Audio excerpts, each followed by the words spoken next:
Anong sinasabi nila? Walang nagawa? Anong walang nagawa? Lahat nga ng build programs hindi niya tinigilan. Kaya lamang dumating ang pandemic. Pero anong ginawa niya? Tumigil ba siya? Hindi. Gumawa siya ng paraan upang matulungan ang kapwa natin Pilipino.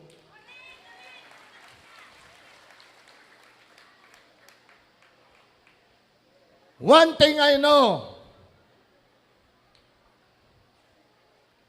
the Dutertes love us and they will never leave us. Tandaan niyo.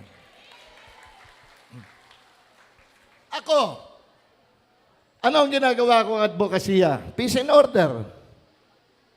Kasi, nagkalat na naman talaga kriminalidad, korupsyon, droga. Gusto kong maibalik yung ginawa ng ating Pangulo na yung tiwala ng mga magulang na makakauwi ang kanilang mga anak sa kanilang bahay nang walang pangamba. Gusto ko sanang maibalik yon. Gusto ko sanang ibaba lahat din ng presyo ng mga bilihin na nangyayari ngayon. Gusto ko sanang maiayos pa ang edukasyon ng mga kabataan. Marami tayong teachers, kulang naman tayo sa mga eskwelahan. Kailangan natin to. Kailangan ng kabataan na ito. Dinadasal ko sa Panginoon na sana magtiwala din kayo sa akin. Artista lang ako. Pero sinisiguro ko sa inyo, kagaya ng sinabi ni Congressman Marcoleta kanina, ang tagal na nila dyan. Si Senator Bongo nga, dumating sa Senado Kauna-una ang senador na naglapit ng gobyerno sa pinakamahihirap na mahirap para hindi na mahirapan pang umabot sa gobyerno ang mga mahihirap. Totoo po yan. Sino ba nag-isip ng malasakit centers? 166 malasakit centers all over the Philippines na tayo ngayon. Ilang dekadang administrasyon na ang dumaan. Meron ba nag-isip niyan para sa inyo? Wala. Pero nung siya'y maging senador, yan ang kauna-unahan, pinasabatas niya para sa inyo. Para hindi na kayong matakot, magpa-check up dahil wala kayong pera. Dumating ang malasakit center na buhayan ng mga mahihirap kasi may pag-asa silang gumaling. Hindi na sila aasa doon sa dahon ng bayabas o kung ano man dahon niyang pinakukuluan, iniinom nila na pampanggaling daw. Diyos ko, ano nangyayari sa ating bansa? Ako po, per se, tandaan nyo,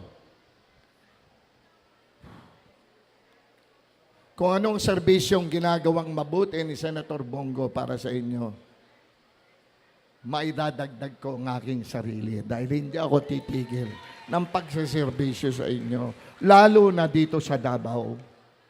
This is my second home. Awang-awa po ako ngayon. Alam po natin matibay ang mga Duterte. Pero naaawa din ako sa kanya. Tao rin sila. Bakit sila hinuhusgahan ng ganito? Bakit? Dahil sa politika? Dahil sa power? Paano na ang mga mahihirap kung yan lang ang pinaglalaban nila? Na wag silang mawala sa pwesto. Tama ba yun? Hindi tama yun.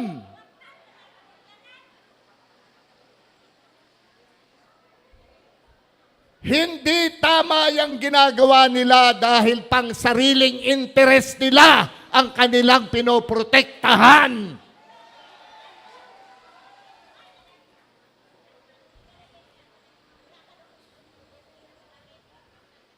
Ang aking pong kaibigan, si Senator Bongo, si Senator Bato de la Rosa, ang aming mga teammates na mga kandidatong senador, Attorney Raul Lambino, Attorney Jimmy Bondoc, Attorney JB Hinlo,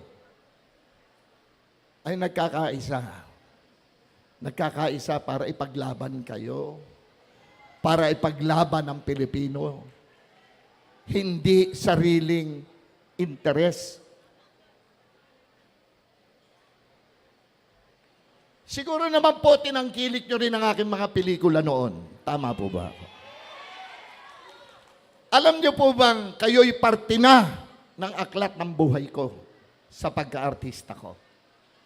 Hindi na po kayo mabubura sa aking aklat.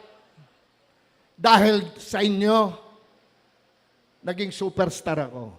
Dahil sa inyo, naging box office king ako. Dahil sa inyo, 27 beses ako nanalo ng Best Actor dahil pinagbudi ko. Ito lamang ang aking pagkakataon, itong oras na ito, upang magpasalamat sa inyong lahat. Maraming salamat po. Noong pong October 3, nag-file po ng si Senator Bongo de la Rosa. Alam niyo kung sino yung pangatlo na sumama sa kanila na nag-file? Ay ito po ngayon kaharap niyo. Sabi ni Bong sa akin, ito lang ang tandaan mo, partner. Unahin mo ang mahihirap, hindi ka magkakamali sa iyong gagawin. Kaya po, this is my last hurrah. Huling hurrah ko sa aking buhay. Nag-file ako ng aking candidacy dahil gusto kong ibuhos lahat na natitira ko pa sa buhay ko para sa mga Pilipino. Ang tanong ko po, nagbubukas ako ng aklat ngayon. Sasamahan niyo rin ba ako? Susuportahan pa rin niyo ba ako? Tinood! Mahal niyo si PRRD! Mahal niyo si BP Inday! Mahal niyo si Mayor Baste! Mahal niyo si Kong Pulong! Mahal niyo si Chairman! Mahal niyo si Vice Mayor Kitain! Mahal niyo ang inyong mga konsyal! Paano naman ako? Sus, Ginoo, mabuang ko sa inyo. Oy, pwede ba? Mahalin niyo rin ako kahit unti lang.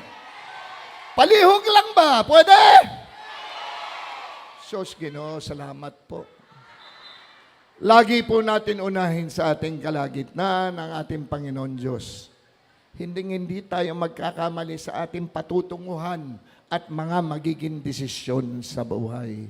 Ako po si Philip Salvador, hindi abogado, hindi doktor, hindi engineer. Ako po'y isa lamang artista.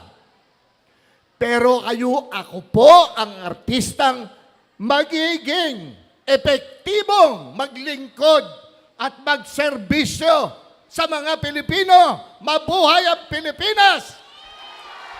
Mabuhay ang mga Tabawenyo! Mabuhay ang Talomo! Daghang salamat sa inyo.